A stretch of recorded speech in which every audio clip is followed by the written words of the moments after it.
Good evening. This is Ms. Pink, and my friends call me Pink. And tonight I'm going to read you a fairy tale. But I wanted to go back and define what a fairy tale is. It has a couple definitions. It says a children's story about magical and magical beings and lands. Another part of the definition is something resembling a fairy tale in being magical, idealized, or extremely happy. So maybe that's why I like them, because they're happy and they have happy endings. So tonight, the story I'm going to read to you tonight is called Jack and the Beanstalk. And when I was younger, it was fascinating to me that there were magical beans and a beanstalk that climbed so high it touched the sky, and giants were alive up there.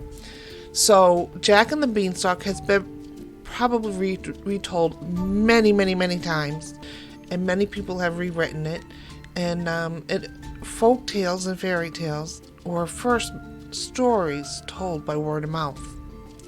Then people collected them and started putting them into publications such as books, and we now have many versions of Jack and the Beanstalk. Here's the version I chose tonight. Jack and the Beanstalk. There was once upon a time a poor widow who had only a son named Jack and his cow named Milky White, and all they had to live on was the cow's milk that they gave every morning, which they carried to the market and sold. But one morning Milky White gave no milk, and they didn't know what to do, and they were concerned, and they decided that the best decision was to sell Milky White. And Jack agreed that he would take Milky White to market that day. He took the cow's halter in his hand, and off he started. He hadn't gone far when he met a funny old man who said to him, "Good morning, Jack." "Good morning to you," said Jack, and wondered how he knew his name. "Well, Jack, where are you off to?" said the man. "I'm going to the market to sell our cow." "Oh, you look like the proper sort of a chap to sell cows."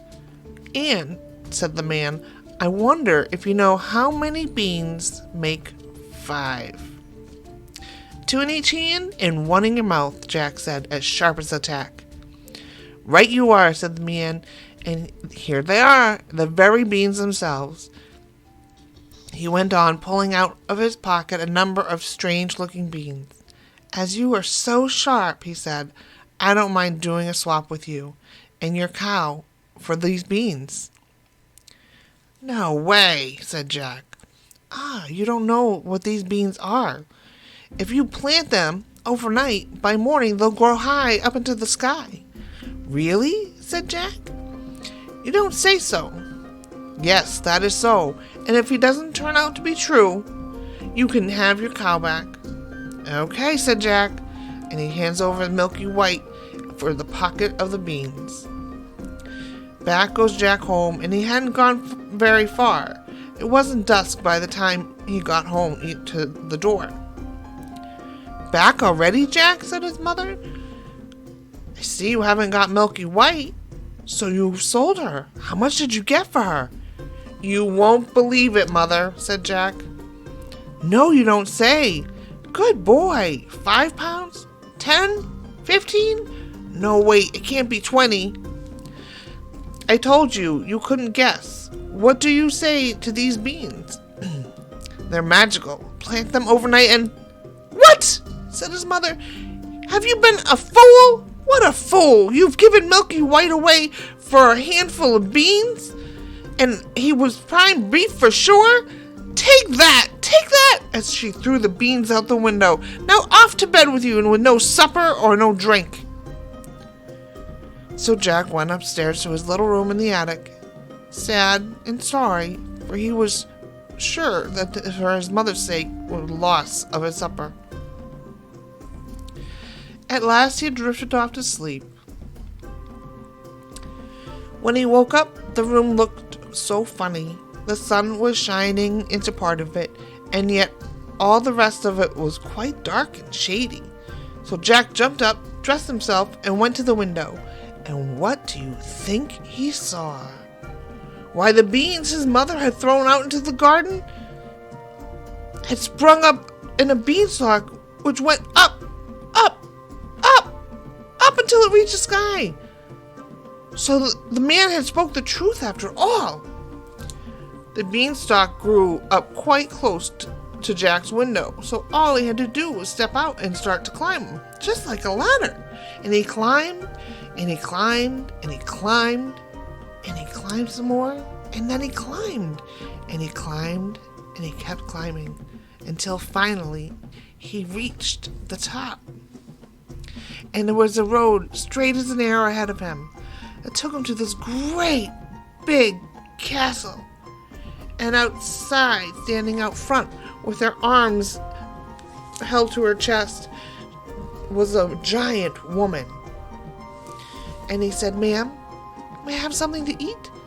Please, ma'am, I've had nothing to eat and I am so hungry." And she said, "You want breakfast you want? It's breakfast you will be. If you don't move off of here soon, my man is a giant, and there's nothing he likes better than boys broiled on toast.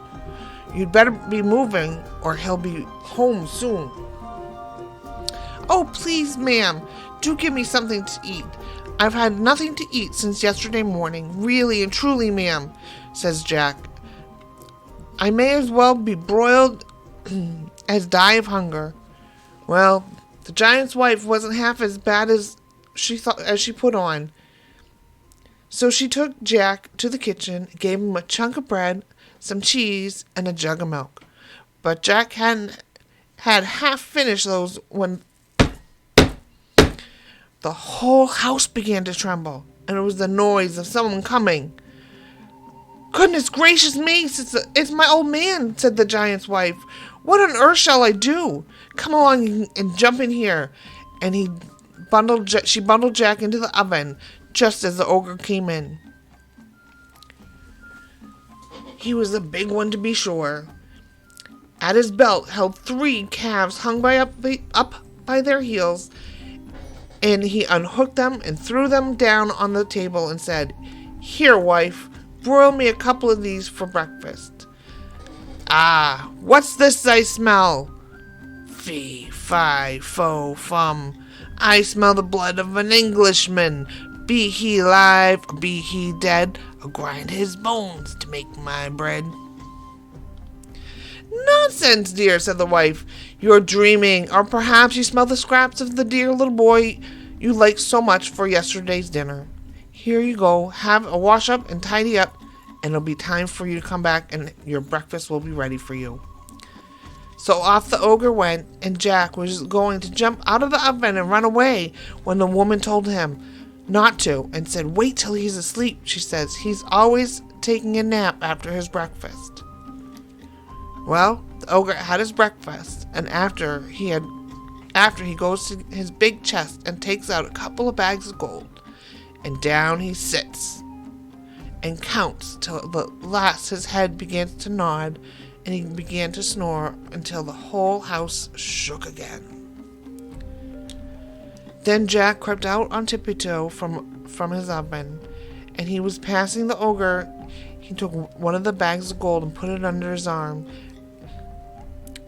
and he made his way to the beanstalk, and then he threw down the bag of gold, which of course fell into the mother's garden, and then he climbed down and climbed down and climbed down, and climbed down and climbed down and climbed down, and climbed down some more, till he reached the bottom. "Well, mother, wasn't I right about the beans? They are magical, you see." So they lived on the bag of gold for some time. But at last they came to the end of it, and Jack made up his mind to try his luck once more at the top of the beanstalk.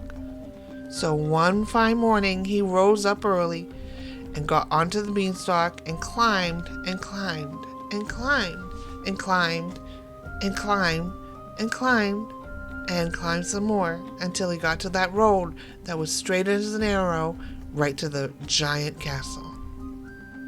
And there, sure enough, was a great big tall woman standing on the doorstep.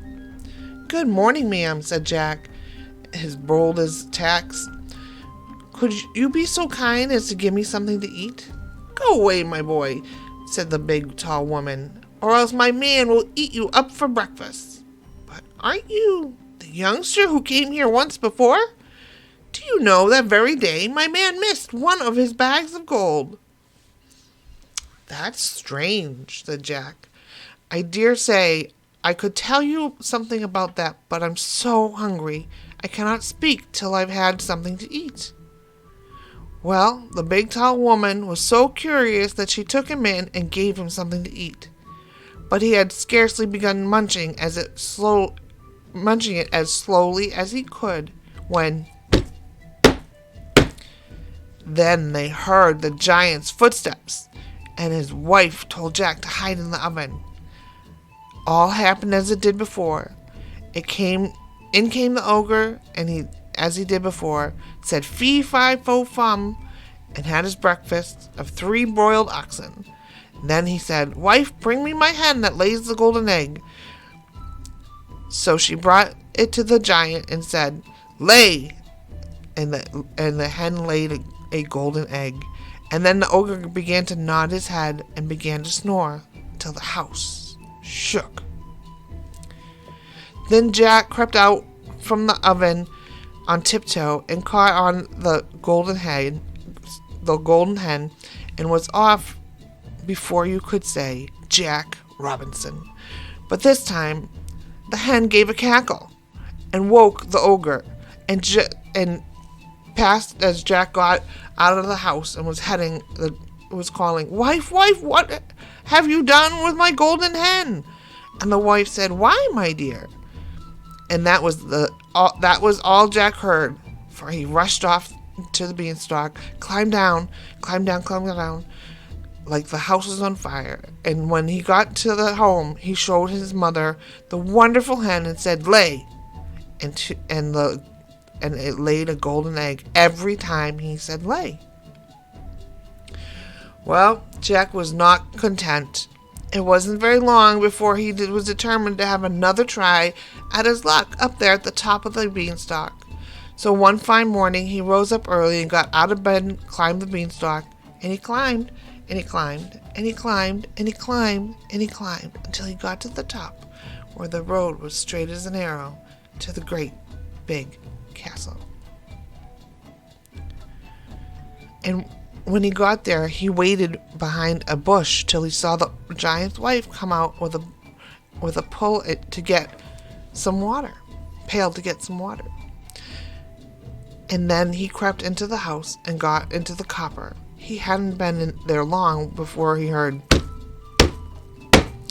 and in came the giant and his wife. Fee, fi, fo, fum, I smell the blood of an Englishman, cried out the ogre. I smell him, wife, I smell him. Do you, my dearie? Says the ogre's wife.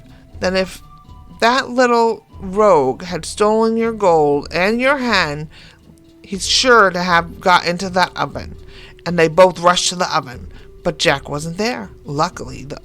And the ogre's wife said, There you are again, with your fee, fi, fo, fum.